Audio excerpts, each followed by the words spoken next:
नमस्कार, आप देख रहे हैं सिटी पोस्ट लाइव और मैं हूं रवि। कानून व्यवस्था को अपनी जेब में समझने वाले इन गुंडों को शायद यह नहीं पता था कि इस बार उनका सामना बिहार पुलिस के हंटर से होने वाला है। गया जी में सुबह सुबह हुए एक भीषण एनकाउंटर से पूरे इलाके में हड़कंप मच गया।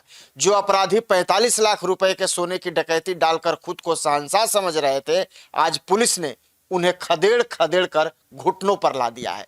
क्या है पूरा मामला, विस्तार से चर्चा करेंगे अपने सहयोगी मुस्कान से। मुस्कान, गया जी में हुए इस बड़े एनकाउंटर की मुख्य वजह क्या थी और अपराधियों ने किस बड़ी वारदात को अंजाम दिया था, जरा विस्तार से बताइए। बिल्कुल, देखिए, इस एनकाउंटर की नींव बीते 24 मई को ही पड़ गई थी। आपको बता दें, जब बेखौफ अपराधियों ने गया जी के गुरुआ इलाके में आतंक मचाया था। इन लुटेरों ने एक साथ सीधे सीधे आभूषण कारोबारी को अपना निशाना बनाया, गन पॉइंट पर लेकर उससे करीब 45 लाख रुपए मूल्य के सोने के जेवरात लूट लिए थे और एक गरीब व्यापारी की जिंदगी भर की कमाई पर डाका डालकर ये अपराधी पुलिस प्रशासन की सुरक्षा व्यवस्था को मुंह चिढ़ाकर चले गए थे। और ये दुस्साहस कांड के बाद से ही गया जी पुलिस की प्रतिष्ठा दांव पर लगी हुई थी। पुलिस अपराधियों के पीछे साई की तरह लगी हुई थी। आखिरकार मंगलवार को आपको बता दें, पुलिस को पुख्ता और सटीक इनपुट मिला कि सनसनीखेज सोना लूट कांड में शामिल 5 शातिर अपराधी एक खास इलाके में इकट्ठा हुए हैं और किसी बड़ी साजिश को अंजाम देने की फिराक में है। इसके बाद क्या पुलिस ने बिना एक पल गवाए एक्शन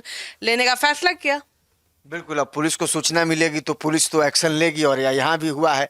लेकिन देखिए, सवाल यह है कि मंगलवार की जो सुबह सुबह मुठभेड़ के दौरान पुलिस और अपराधियों के बीच जो हुआ वो क्या हुआ, क्या ये एनकाउंटर हुआ कैसे, ये पूरी कहानी सामने आई कैसे? बिल्कुल, देखिए, जैसे ही पुलिस के स्पेशल जो उन्होंने एसआईटी गठित की थी और अपराधियों के छिपे होने का ठिकाना का पता चला, पूरी प्लानिंग के साथ इलाके की घेराबंदी कर दी गई। लेकिन इन अपराधियों का दुस्साहस देखिए, जैसे ही इन्होंने पुलिस की गाड़ियों और जवानों को अपनी तरफ आते देखा, इन्होंने आत्मसमर्पण की बजाय सीधे कानून के रखवाले पर ही अपना बंदूक के मुंह खोल दिया।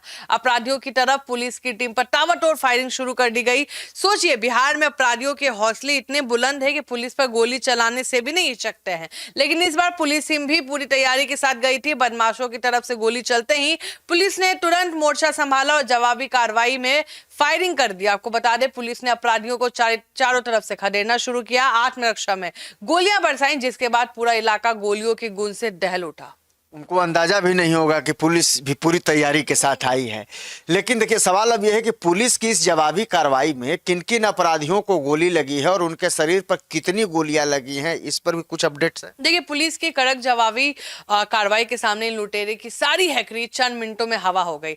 जो पैर कभी वारदात को अंजाम देकर भागने के काम आते थे, आज उन्हीं पैरों पर पुलिस की गोलियों ने अपना सटीक निशाना साधा है। इस मुठभेड़ में 2 मुख्य आरोपी पुलिस की गोलियों का शिकार हुए हैं। सुजीत चौधरी, जो सोना लूटकांड के इस मुख्य आरोपी के पैर में 1-2 नहीं बल्कि पूरे 3 गोलियां लगी हैं और पुलिस के 3 गोलियों ने इसके भागने के सारे रास्ते बंद कर दिए।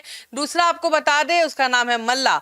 इस शातिर बदमाश के पैर में भी एक बुलेट लगी है और गोलियां लगते ही दोनों अपराधी लहूलुहान होकर जमीन पर गिर पड़े, दर्द से चिल्लाने लगे। पुलिस ने तुरंत आगे बढ़कर इन दोनों को दबोच लिया। इनके पास हथियार भी थे, उसको भी बरामद किया गया है। लेकिन अब एनकाउंटर के बाद जो घायल अपराधी हैं उनकी वर्तमान स्थिति अभी क्या है, इसके बारे में कोई अंदाजा लगा, उनको भी कहाँ रखा गया है? देखिए, पैरों में गोली लगने के बाद उन्हें अपराधी को गंभीर रूप से घायल हो गए, भागने की स्थिति में नहीं रहे हैं, तो पुलिस ने उन्हें तत्काल कस्टडी में ले लिया है।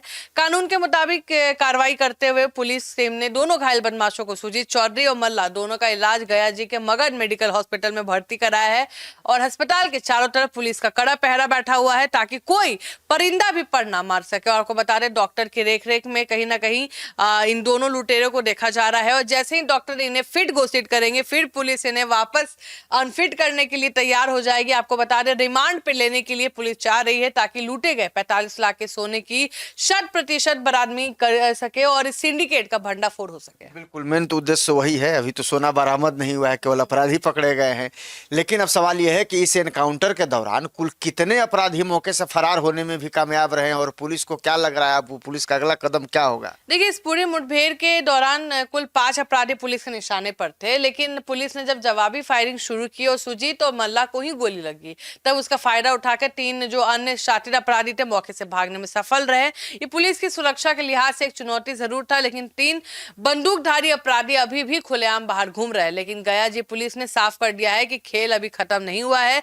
भागे हुए 3 अपराधियों की पहचान कर ली गई है। उनकी गिरफ्तारी के लिए एसआईटी का गठन भी हो गया है और संबंधित जिले की सीमाओं को सील कर दिया गया है। संभावित जो ठिकाना है वहां ताबड़तोड़ छापेमारी चल रही है। पुलिस का स्पष्ट कहना है कि फरार अपराधी को भी बहुत जल्द सलाखों के पीछे पहुंचा दिया जाएगा। और आपको ही पता है, जब 5 दोस्त हैं ऐसे, तो 2 पकड़ाए हैं, तो वो लोग काहे सोचेंगे कि 3 फरार घूमे। उस सोना, ये डर भी तो होगा इन लोगों की, सोना बेच देगा, अपने खा लेगा, मेरे परिवार को कुछ नहीं जाएगा।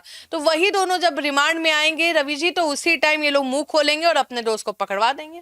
वैसे भी अपराध जो है वो ज्यादा दिन तक छुपती नहीं है, एक न एक दिन उसका भेद खुलना ही होता है। बहरहाल गया जी में जो हुआ यह एनकाउंटर इस बात का गवाह है कि बिहार में अगर अपराधी अपने हदें पार करेंगे तो उन्हें कानून का बड़ा सबक सिखाया जाएगा। 45 लाख रुपए के सोने की लूट जैसी वारदात ने न केवल व्यापारियों की कमर तोड़ दी है बल्कि पूरे समाज में डर का माहौल भी पैदा करता है। लेकिन पुलिस ने जिस तरीके से जवाबी कार्रवाई की है उसके बाद कहीं ना कहीं ये माना जा रहा है कि अपराधियों में भी जो डर का माहौल है वो कायम हो गया है। लेकिन आप क्या सोचते हैं इस खबर को लेकर, कमेंट जरूर कीजिएगा और खबर को ज्यादा से ज्यादा शेयर और लाइक भी कर दीजिएगा। धन्यवाद।